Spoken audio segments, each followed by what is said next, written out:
نبی کریم نے تقریباً 23 سال کی محنت سے ایک ایسا معاشرہ تشکیل دیا جہاں پر پاکیزگی ہے، جہاں پر تقویٰ ہے، جہاں پر نور ہے، جہاں پر ظلمتوں کے اندھیرے چھٹ چکے ہیں، جہاں پر اللہ کی رحمتوں کی بارش ہو رہی ہے، اور ہزاروں نہیں لاکھوں لوگوں کی تربیت بھی کی۔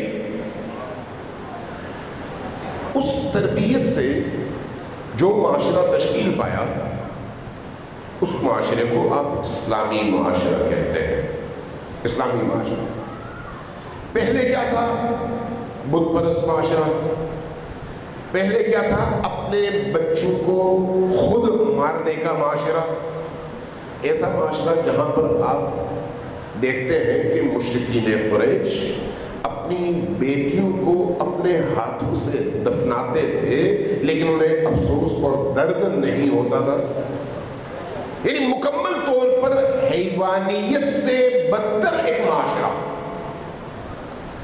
اس حیوانیت سے بھرے ہوئے معاشرے کو نبی کریم صلی اللہ علیہ وآلہ وسلم نے اپنی 23 سالہ انتھک محنت اور اس محنت کے ساتھ تربیت، اس تربیت کے ذریعے سے ایک ایسے معاشرے میں تبدیل کر دیا کہ وہ معاشرہ توحیدی معاشرہ کہلایا، وہ معاشرہ الہی معاشرہ کہلایا، قرآنی معاشرہ کہلایا۔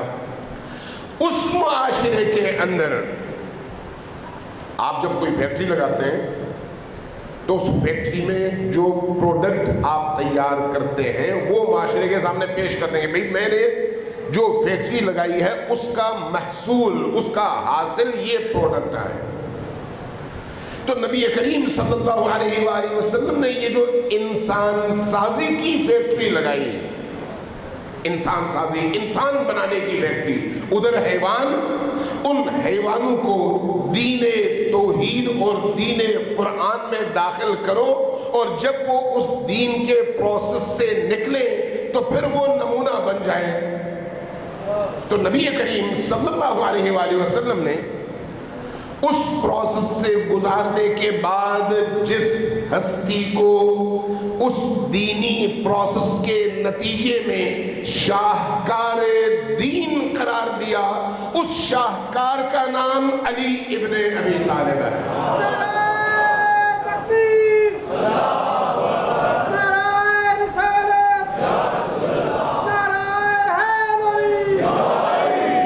ذرا غور کیجئے گا اس بات پر،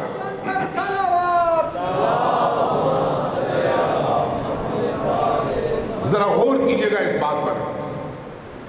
یہاں پر چونکہ شیعہ سنی مختلف طبقات کے اکابر اور شہر کے معزز لوگ تشریف فرما ہیں، میں ان کے ذہن کو کھولنے کے لیے یہ بات عرض کرنا چاہ رہا ہوں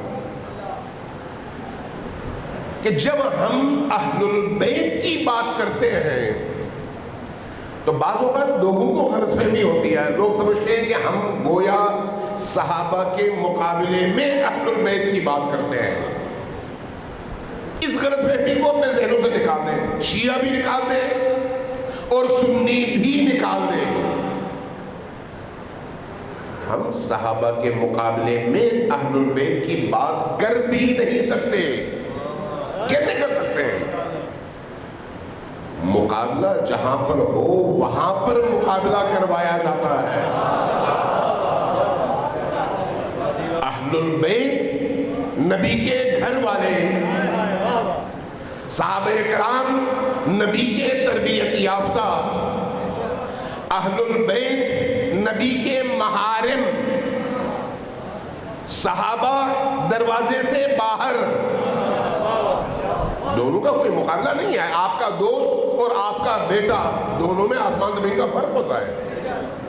اگر آپ رشتے کے اعتبار سے دیکھیں، لہذا جو آپ کے بچے ہیں وہ بچے ہیں، جو آپ کے دوست ہیں وہ دوست ہیں، دونوں کی اپنی اپنی حیثیت ہے، مقابلہ نہیں ہو سکتا۔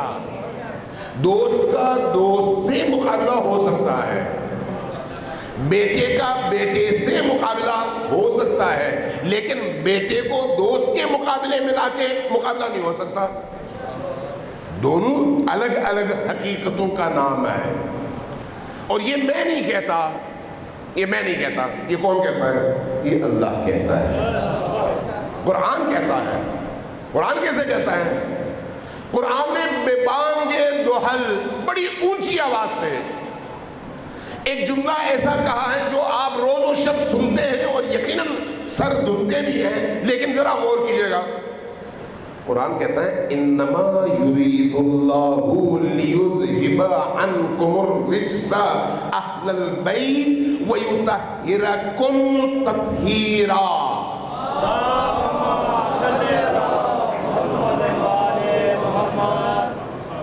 اے نبی کے گھر والو، اے نبی سے جن کا وجود ہے، یہ جان لو کہ اللہ نے تمہیں ایسا پاکیزہ کر دیا ہے، ایسا پاک اور طاہر کر دیا ہے جس طرح سے طاہر کرنے کا حق تھا اور پاک کرنے کا حق تھا.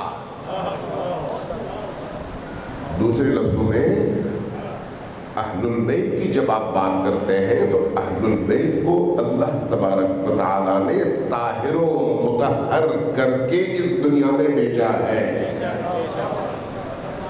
باقی مسلمان چاہے جو بھی ہوں، وہ دنیا میں آئے، کفر کے گھرانوں میں پیدائش ہوئی، ایک عرصہ گزارا، پھر وہی اتری، نبی کی دعوت آئی.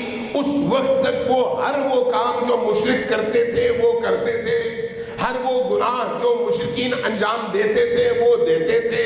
پھر نبی کی جب دعوت آئی، دعوت ان کے کانوں تک پہنچی، دلوں پر اثر کیا، وہ گرویدہ ہوئے، کلمہ پڑھا.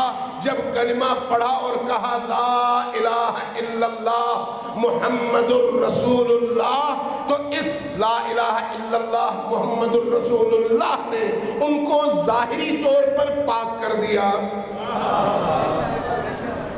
اس لا الہ الا اللہ اور محمد رسول اللہ نے ان کو ظاہری طور پر پاک کر دیا. لیکن وہ طہارت جو اہل البیت کی ہے، کیا یہ طہارت جو کلمے کے نتیجے میں ایک مسلمان کے اندر پیدا ہوتی ہے، کیا یہ دونوں ایک ہیں؟ نہیں، ایک نہیں ہے. اس کی جنس الگ ہے، اس کی جنس الگ ہے.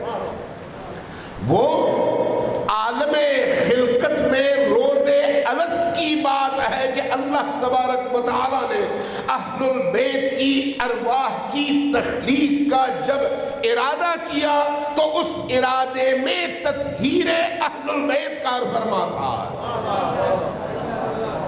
اور باقی انسان، باقی جتنے بھی انسان ہیں، وہ اس دنیا میں آنے کے بعد اس کلمہ طیبہ کے نتیجے میں پاک ہوئے.